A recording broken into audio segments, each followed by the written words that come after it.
বন্ধুরা নমস্কার। বিষয় অসুরের স্বভাব।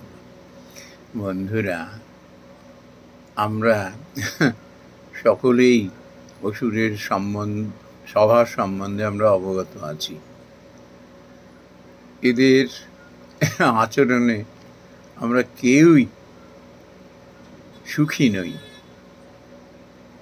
তার কারণ হলো এদের স্বভাবের মধ্যে হলো উৎপীড়ন করা, মানুষকে অত্যাচার করা মানুষের উপরে। তবুও এই অসুর ছিল, আছে এবং ভবিষ্যতেও থাকবে। এখন এদের স্বভাবের যে দিকটা খুব লক্ষণীয় সেটা হলো কি, এদের স্বভাবের মধ্যে না ভীষণভাবে ধূর্তমি লুকিয়ে থাকে। এরা করবে কি, এদের মূল হাতিয়ারই হলো ছল বল কৌশল। এরা ক্ষমতাভোগী, ক্ষমতা লোলুপ। নিজে ভোগ করব, অন্যকে ভোগ করতে দেব না। আর যখন দুর্বল থাকে তখন ওদের একরকম স্বভাব, যেই ক্ষমতা করায়ত্ত হয়ে যায় তখন এদের আসল স্বরূপ ফুটে ওঠে। যদি আমরা উদাহরণস্বরূপ এই পুরাণের নানা রকম উপাখ্যানের কথা আমরা শুনি, এই ভস্মাসুর বলে না একজন অসুর ছিল। এই যেমন আমার শ্রী শ্রী চণ্ডীতে নানা রকম সেই অসুরের কথা আমরা পড়ি, জানি। তেমনি এই ভস্মাসুর ইনি করেছিলেন কি, এই আশুতোষকে মানে মহাদেবকে তুষ্ট করে ফেলেছিলেন। এখন ভগবানের কাছে না কোনো ভেদাভেদ থাকে না, আমরা সকলেই তার সন্তান। কেউ যদি একবার অবনত মস্তকে মুখ মলিন করে তার কৃপা প্রার্থনা করে, ও ভগবান তাকে কাছে ডেকে নেন। কিন্তু অসুরের স্বভাব এমন, একবার তুষ্ট করে ক্ষমতা হাসিল করবার পরে তারপর দেখিয়ে দেয় তার আসল স্বরূপ। এই ভস্মাসুর আশুতোষের কাছে, মহাদেবের কাছে বর চেয়েছিলেন এরকম, যে তাকে এমন বর দেওয়া হয় যেন সে কাউকে ছুঁলে পরেই সে ভস্ম হয়ে যায়। আশুতোষ অল্পেতেই তুষ্ট, তার সন্তান সব। অসুরও তার সন্তান, সুরও তার সন্তান। তথাস্তু বলে দিলেন। এইবারে তারপর অসুরের আসল স্বরূপ ফুটে উঠল। এবার দেবতাদেরই নাশ করবার জন্য সে সচেষ্ট হয়ে উঠল। যাকে ছুটছে সেই নাশ হয়ে যাচ্ছে। এবারে যার কাছ থেকে বর নিলেন সেই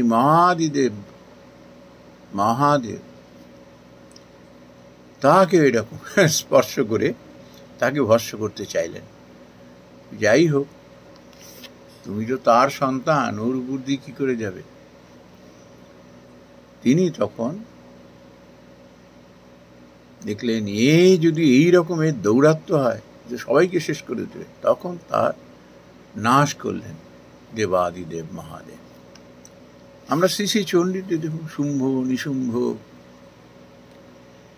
তারপরে এই মহিষাসুর, কি পরাক্রমশালী। এরা সাধ্য সাধনা করে ভগবানকে তুষ্ট করে তার কাছ থেকে বর হাতিয়ে নিয়ে দেবতাদেরই স্বর্গ থেকে বিতরণ করে দিলেন। অসুর, আমাদের এই সমাজেও এই অসুর রয়েছে। এরা ক্ষমতা পাওয়ার জন্য বা ক্ষমতা ধরে রাখবার জন্য যখন দেখে সব টলমল অবস্থা, তখন এদের রূপ হয়ে যায় অন্যরকম।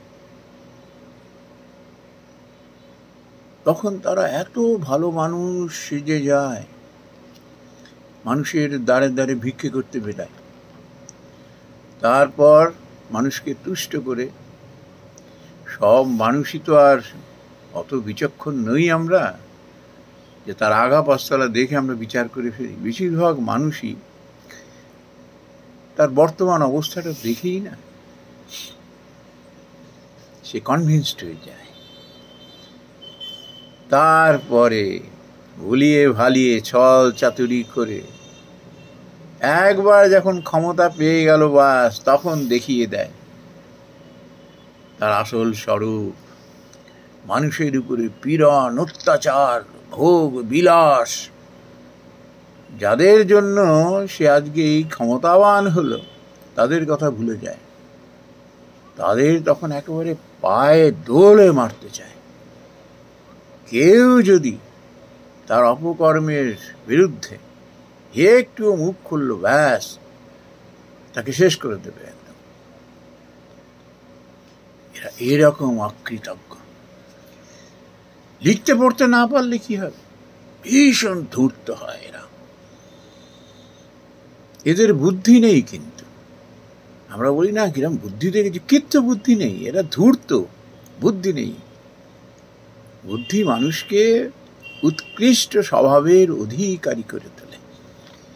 সে মানুষের কখনো ক্ষতি করে না, তার মধ্যে কৃতজ্ঞতা বোধ থাকে, তার মধ্যে সহিষ্ণুতা থাকে, তার মধ্যে ভেদাভেদ জ্ঞান থাকে না। সব মানুষকে সে ভালোবাসতে জানে। কিন্তু অসুরের মধ্যে এই স্বভাবটি নেই।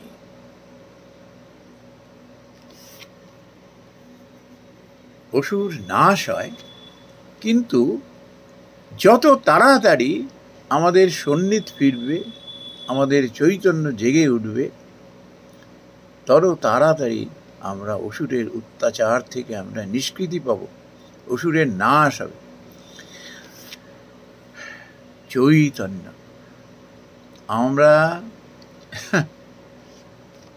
চৈতন্যের অভাবেই আমরা কিন্তু ঘরে বাইরে আমরা অত্যাচারিত হই, আমরা দুঃখ পাই, মনোকষ্টে ভুগি, অন্যের দ্বারা অত্যাচারিত হই। ওই জন্য ঠাকুর শ্রী রামকৃষ্ণ পরমহংসদেব ঠিক তার মৃত্যুর মুহূর্তে তিনি সকলকে বলেছেন না, সব থেকে বড় আশীর্বাদটি তিনি দিয়েছে গেছেন, তোমাদের চৈতন্য হোক। এই চৈতন্যই হলো মানুষের আসল শক্তি। এই চৈতন্য শক্তির জন্য মানুষ অসুর থেকেও সুর হয়ে যায়, তার খারাপ স্বভাব দূর হয়ে যায়, আর দুর্বল মানুষ সবল হয়ে ওঠে। তার মধ্যে যত রকমের দুর্বল স্বভাব সেগুলো দূর হয়ে যায়। সে তখন বুঝতে পারে অশুভ শক্তির নাশ না হলে পরে সর্বনাশ হয়ে যাবে। তার মধ্যে চেতনা এসে যায় না, তখন সংঘবদ্ধ ভাবে চেতনা এসেছে না, এই আসুরিক অশুভ শক্তির বিরুদ্ধে লড়াই করেন এবং শেষমেশ তাকে পরাজিত করেন। কিন্তু মানুষের মধ্যে এই চৈতন্যটি যত তাড়াতাড়ি জেগে ওঠে, তত মানুষের মঙ্গল। নমস্কার বন্ধুরা।